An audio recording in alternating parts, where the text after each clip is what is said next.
നമുക്ക് ലഭിച്ചിട്ടുള്ള ചെറിയ അനുഗ്രഹങ്ങളിൽ പോലും എപ്പോഴും നന്ദിയുള്ളവരായിരിക്കുക. നമുക്ക് ഇല്ലാത്തതിനെപ്പറ്റി ആലോചിച്ച് വിഷമിക്കരുത്. അങ്ങനെ ചിന്തിക്കുന്നതിന് പകരം നമുക്ക് എന്തൊക്കെ ഉണ്ടെന്ന് മാത്രം ചിന്തിക്കുക. അപ്പോൾ ഹൃദയം അസ്വസ്ഥമാവുകയില്ല. ദൂരെ കണ്ടപ്പോൾ മിന്നിത്തിളങ്ങിയവ എല്ലാം അടുത്തെത്തിയപ്പോൾ വെറും വളപ്പൊട്ടുകളാണെന്ന് അറിയുന്നത് വലിയ പരാജയം തന്നെയാണ്.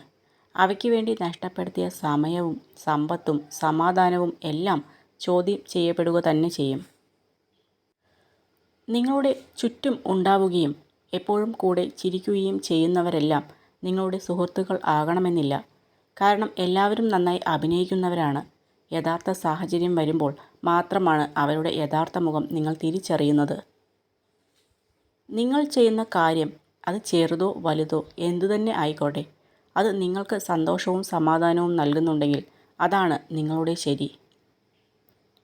ഒരാളെ വേദനിപ്പിക്കാൻ നമുക്ക് കഴിയും, വേദന മാറ്റിക്കൊടുക്കാൻ നമുക്ക് കഴിയില്ല. അതുകൊണ്ട് കാര്യമറിയാതെ ദേഷ്യപ്പെടരുത്. വാക്കുകൾ കൊണ്ട് ആരെയും വേദനിപ്പിക്കരുത്. ഏറ്റവും ശക്തരും വിജയികളും ആയ വ്യക്തികൾക്ക് ജീവിതത്തിൻ്റെ ഒരു ഘട്ടത്തിൽ 2 അവസരങ്ങൾ മാത്രമായിരിക്കും ഉണ്ടായിരുന്നത്. ഒന്നുകിൽ മുന്നോട്ട് പോവുക, അല്ലെങ്കിൽ പരാജയപ്പെട്ട് പോരാട്ടം അവസാനിപ്പിക്കുക. ഇതിൽ ആദ്യത്തേതായിരിക്കും അവർ തിരഞ്ഞെടുക്കുന്നത്. തനിയെ തുടങ്ങുന്ന യാത്രയാണ് ജീവിതം. വഴിയിൽ പലരും കൂടെ കൂടും. ചിലർ ചിരിപ്പിക്കും, ചിലർ കരയിപ്പിക്കും. യാത്ര അവസാനിപ്പിക്കാൻ നേരം നമ്മൾ വീണ്ടും ഒറ്റയ്ക്കാവും. അതുകൊണ്ട് സ്വയം ജീവിക്കാൻ മറക്കരുത്. നിങ്ങൾ മറ്റുള്ളവരെ അളക്കാൻ ഉപയോഗിക്കുന്ന അതേ അളവുകോൽ കൊണ്ട് തന്നെ മറ്റുള്ളവർ നിങ്ങളെയും അളക്കുമെന്നോർക്കുക. എപ്പോഴും എല്ലാവർക്കും നന്മ മാത്രം ചെയ്യുക. പണത്തേക്കാൾ പ്രധാനമാണ് സമയം. നിങ്ങൾക്ക് കൂടുതൽ പണം സമ്പാദിക്കാൻ കഴിയും, എന്നാൽ നിങ്ങൾക്ക് കൂടുതൽ സമയം നേടാൻ കഴിയില്ല. നിങ്ങൾ എവിടെ നിന്നാണ് വന്നതെന്ന് ലോകം നിങ്ങളോട് ചോദിക്കില്ല. നിങ്ങൾ എവിടേക്കാണ് പോകുന്നത് എന്നത് പ്രധാനമാണ്. സ്വന്തം ആവശ്യങ്ങൾക്ക് വേണ്ടി മാത്രം സ്നേഹിക്കുന്നവരെ തിരിച്ചറിയാൻ കഴിയാതെ പോയാൽ അതുതന്നെയാണ് ജീവിതത്തിലെ ഏറ്റവും വലിയ പരാജയം. ഒരു ജ്ഞാനിയും വിഡ്ഢിയും തമ്മിലുള്ള ഒരു വലിയ വ്യത്യാസം, ആദ്യത്തെയാൾ തനിക്ക് ലഭിക്കാൻ സാധ്യതയുള്ളതിനു വേണ്ടി മാത്രമാണ് ആഗ്രഹിക്കുന്നത്. രണ്ടാമത്തെയാൾ ഇഷ്ടപ്പെടുന്നതെല്ലാം ആഗ്രഹിക്കുന്നു. ഏതെങ്കിലും ഒരു വ്യക്തി മറ്റൊരാളെ അവഹേളിക്കുന്നതിന് 2 കാരണങ്ങളാണ് ഉള്ളത്.